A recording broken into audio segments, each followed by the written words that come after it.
बिस्मिल्लाहिर्रहमानिर्रहीम। अस्सलाम वालेकुम। अदनान हसनैन आपकी खिदमत में हाजिर है। आज का हमारा टॉपिक है कि मोबाइल सिम आपके नाम पर होना क्यों ज़रूरी है।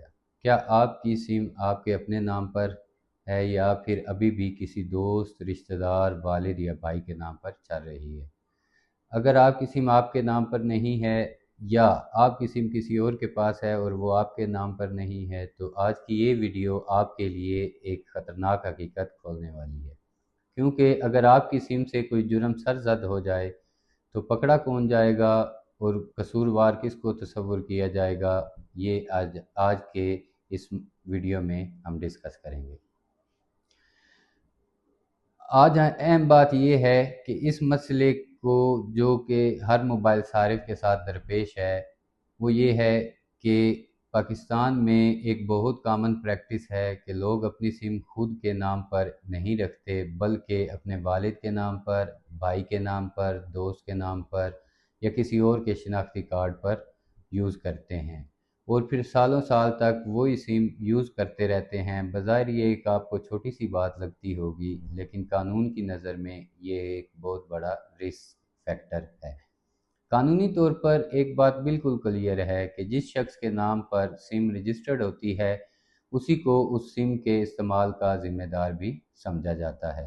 यानी अगर उस सिम से कोई भी इल्लीगल एक्टिविटी हो जाए, जैसा कि किसी को थ्रेट्स कॉल दी गई हैं या फ्रॉड कॉल्स हुई हैं उस सिम से, या फिर हरासमेंट से रिलेटेड कोई केसेस हुए हैं या कोई भी क्रिमिनल एक्टिविटी में वो सिम यूज़ हो चुकी है, तो लॉ इन्फोर्समेंट एजेंसी सबसे पहले उसी शख्स को पकड़ेगी जिसके नाम पर सिम है। फ़र्ज़ करें एक वालिद अपने बेटे को अपने नाम की सिम दे देता है और जाने अनजाने में वो लड़का उस सिम से कोई भी इलीगल एक्टिविटी परफॉर्म कर देता है, तो होगा क्या कि पुलिस सबसे पहले उस सिम का रिकॉर्ड चेक करेगी। जब वो रिकॉर्ड चेक करेगी तो वो उस लड़के के वालिद के नाम पर सिम निकलेगी और सीधा पुलिस जो है वो उस वालिद साहब तक पहुंच जाएगी। अब वो एक्सप्लेन करते रहें कि ये सिम मेरे पास नहीं है या ये सिम मैं इस्तेमाल नहीं कर रहा था, लेकिन कानूनी मुश्किलात तो फिर भी पेश आएंगी। इस तरह कुछ लोग अपनी सिम दूसरों को दे देते हैं, कुछ लोग दोस्तों को सिम दे देते हैं ट्रस्ट बेस पे, कुछ अननोन लोगों को भी सिम इस्तेमाल के लिए दे देते हैं या टेम्परेरी यूज़ के लिए भी लोग सिम दे देते हैं।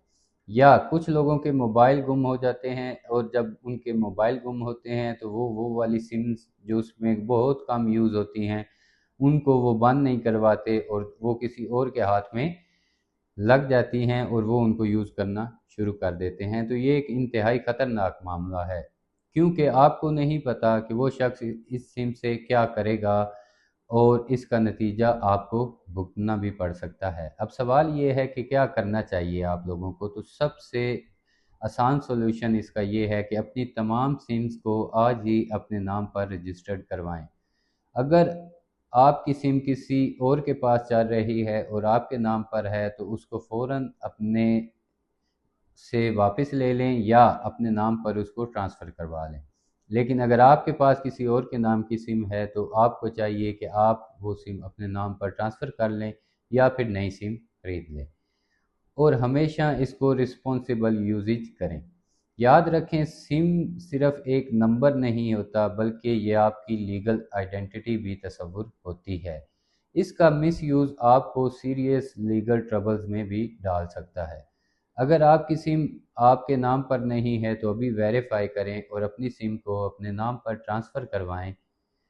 अगर आपको आज की वीडियो यूज़फुल और इंफॉर्मेटिव लगी हो तो मेरे चैनल को सब्सक्राइब करें और इस वीडियो को अपने दोस्तों के साथ शेयर करें, लाइक करें। अल्लाह हाफिज़।